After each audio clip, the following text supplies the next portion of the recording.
உனக்கும் தூக்கம் வரலையா? இல்ல. புரியுது. இந்த ஃபீலிங் எப்படி இருக்குன்னு தெரியும்.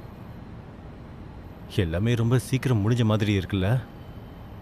நாம நேற்று தான் மிஸ்டர் ரவுண்ட்ஸோட மேக்ஸ் கிளாஸில் தொங்கி விழுந்து திட்டு வாங்கின மாதிரி இருக்கு. அதுக்குள்ள ஆமா, அன்னைக்கு ரொம்ப திட்டு விழுந்தது. அது எனக்கு இன்னும் ஞாபகம் இருக்கு.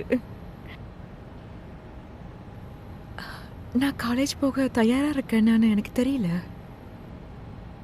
ஐ மீன், நான் எக்ஸைட்டடாக தான் இருக்கேன். ஆனால் எனக்கு யாரையும் பிரிய விருப்பம் இல்லை. நீயும் இதை பற்றி யோசிச்சு பார்த்துருக்கியா? நீயும் கிறிஸ்டனும் எப்படி இருக்க போறீங்கன்னு? என்ன சொல்ற?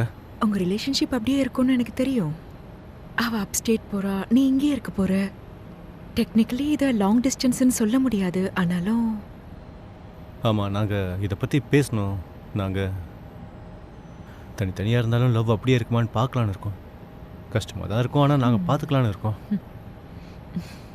பென்னு, நீ என்ன பேசிக்கிட்டீங்க? எங்களை பற்றி என்ன இருக்கு?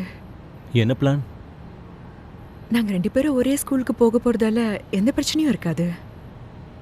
உண்மைதான், ஆனால் இது கண்டினியூ ஆகும்னு நினைக்கிறியா?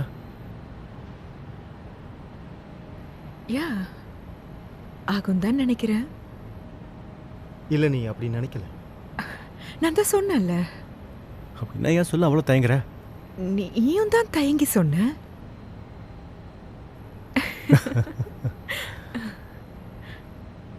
சீரியஸாக சொல்லு. எங்களுக்குள்ள பிரச்சனை எதுவும் வராதுன்னு தான் நினைக்கிறேன். அவ ரொம்ப நல்லவ. ஆனால் நாங்கள் 2 பேரும் இங்கே பாரு, நீ ரொம்ப நல்ல பொண்ணு லாரன் ஷெஃபர். நீயும் பென்னும் சேர்ந்து நிச்சயமாக அங்கே ரொம்ப சந்தோஷமாக இருப்பீங்க. நீயும் தான் ஆலன் வில்சன். நாங்கள் தூரமாக போயிட்டாலும் நீ எங்களை பார்க்க வரணும். நான் வருவேன்னு உனக்கே தெரியும். இன்னைக்கு ராத்திரி ஜாக் டான்ஸ் ஆடினதை பார்த்தியா? ஓ, போதும் நிறுத்துறியா? அவனுக்கு கற்றுக் கொடுத்ததே நான் தான்.